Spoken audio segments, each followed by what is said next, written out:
Well, good morning, guys. It's Pastor Andy. Today is March the 30th, and we're looking together at Psalm chapter 54.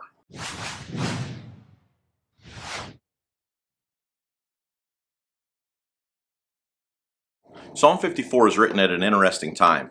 It's written at a time when people from the neighboring country, these Ziphites, had betrayed David to Saul. Saul was after David multiple times, and they betrayed David, telling King Saul where David was. And even though he was the rightful ruler of Israel, he still would not touch Saul. He would not kill Saul. He had several opportunities to do it.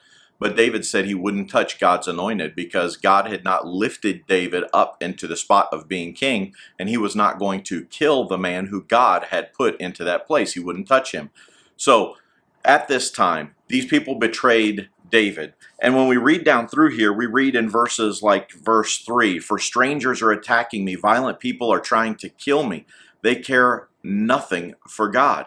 David's life is in danger, and these people who had turned their back on David are after him, ready to kill him.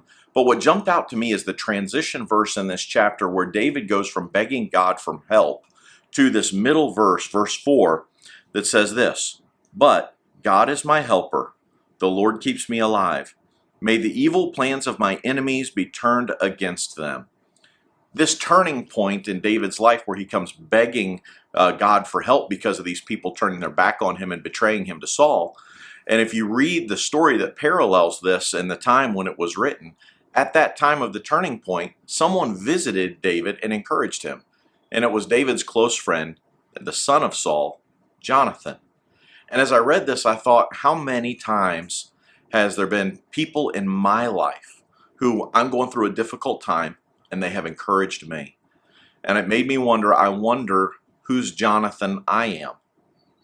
So I want you to think today, everybody's having a tough time right now. There's people who are going through various difficulties.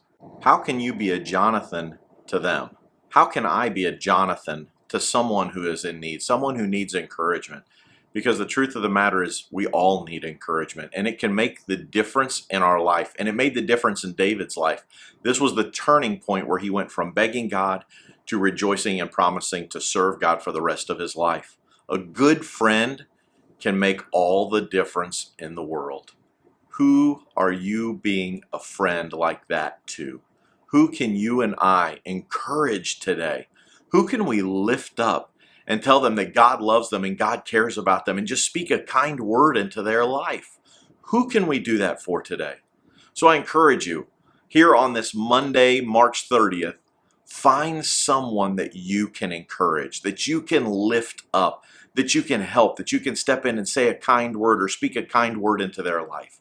Find somebody today that you can make a difference in their life. I have one of my pastor friends who's an older man now, used to always say, be nice to everybody because everybody's having a hard time. So I encourage you to do that today. Find somebody, speak an encouraging word, and be a Jonathan to somebody today. God bless you, and I'll see you later.